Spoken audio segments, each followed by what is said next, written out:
નમસ્તે વિદ્યાર્થી મિત્રો, હું વાંચનીથી મારી YouTube ચેનલ નિધિ સ્ટડી પોઈન્ટમાં આપ સૌ વિદ્યાર્થી મિત્રોનું ફરી એક વખત હાર્દિક સ્વાગત કરું છું.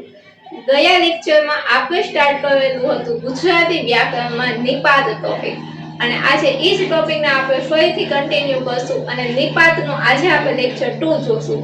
જેમાં આપણે શું જોવાનું છે તો કે નિપાતની એક અગત્યની વસ્તુઓ એટલે કે અગત્યની નોંધો જોવી છે જે તમે કદાચ ક્યાંય પણ હજી સુધી નહીં ભણ્યા હોય. નિપાત એટલે શું આપણે એમ વિચારીએ છીએ કે બહુ સિમ્પલ એવો ટોપિક છે જેના 4 પ્રકાર આપણે સમજી લે એટલે નિપાત આખો પૂરો. પણ ઘણી વખત નિપાત એ એકદમ સિમ્પલ ટોપિક છે એવું ન માનીએ અને એને જો ધ્યાનથી સમજીએ તેમાં ઘણી બધી વસ્તુ સમજવા જેવી છે. અને ખાસ કરીને જ્યારે આપણને વાક્ય શુદ્ધિ પૂછાય છે અથવા ભાષા શુદ્ધિના જે વિધાનો આપે છે તેમાં પણ ખાસ અગત્યનો સાબિત થાય એવું આ ટોપિક છે. તો જોઈએ સૌથી પહેલા, અને ખાસ કરીને આપણે જે કન્ફ્યુઝન થાય છે એવા ટોપિક આજે આપણે જોવાના છે. ગયા લેક્ચરમાં મેં તમને એક વાક્ય આપેલું હતું, જે વાક્ય શું હતું કે વાંચશો તો પાસ થશો, અને આ વાક્યમાંથી તમારે મને કમેન્ટમાં એનું નિપાત શોધીને જણાવવાનો હતો. તો જો તમે હજી સુધી એ લેક્ચર ન જોયો હોય તો એકવાર આગળ જઈ અને પ્લેલિસ્ટમાં જઈને એ લેક્ચર જોઈ શકો છો. અને આજે આપણે એ જ પ્રશ્નથી સ્ટાર્ટ કરીએ કે એનો જવાબ શું આવશે. તો જોઈએ, આપણી પાસે અગત્યની આજે આપણે નોંધો જોવી છે.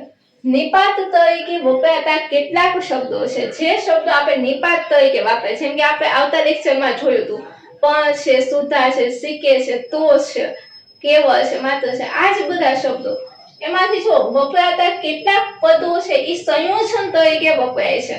હવે સંયોજન એટલે શું, તો સંયોજન નહીં, અહીંયા આપણે લખીએ સંયોજક તરીકે.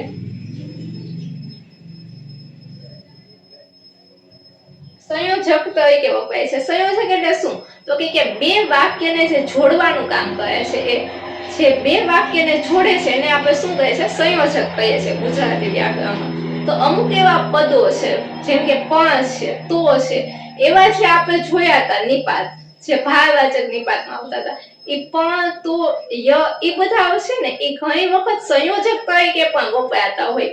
અને મેં જે તમને વાક્ય આપ્યું હતું વાંચશો તો પાસ થશો, એમાં કોઈ પણ પ્રકારનો નિપાત નહોતો. તમને લોકોને ઘણાને વિચાર આવ્યો હશે કે તો છે એ નિપાત છે, પણ તો છે એ વાક્યમાં નિપાત નહોતો, પણ શું હતો, સંયોજક હતો. જોઈએ આપણે, જો આપણે નિપાતની જે પેલી વ્યાખ્યા સમજ્યા કે તમે નિપાતને જો કાઢી નાખો તો શું થાય, વાક્ય અધૂરું રહે નહીં. તો આપણે એ જ જોવું છે. જો વાંચશો તો પાસ થશો, હવે માનો કે હું આને નિપાત સમજુ છું, તો ને હું નિપાત ગણું છું, અને તો ને હું આવી રીતે કાઢી નાખું છું, પછી તમે વાક્ય વાંચો તો કે વાંચશો પાસ થશો, બે વાક્ય તમને લાગે છે કે જોડાયેલું છે? નહીં, વાક્ય કેવું થાય છે, તૂટી જાય છે. એનો મતલબ છે કે તો છે અહીંયા કેવો છે, સંયોજક છે, બેયને જોડવા માટે વપરાવાનો છે તો છે. જો અને સામેનું વાક્ય આપે છે તે અંતે પાસ તો થયો, હવે તો છે હું અહીંથી કાઢી નાખું છું, તમને વાક્ય અધૂરું લાગે છે તો કે નહીં, તે અંતે પાસ થયો, વાક્ય છે એ પૂરું જ લાગે છે. મેં નિપાતને કાઢી નાખ્યો તો ને, તો પણ આપણું વાક્ય કેવું રહે છે, પૂરું રહે છે. તેથી એ શું છે, નિપાત છે. તો એનો મેઇન વસ્તુ એ છે કે નિપાત છે એ તમે કાઢશો તો વાક્ય પૂરું જ રહેશે.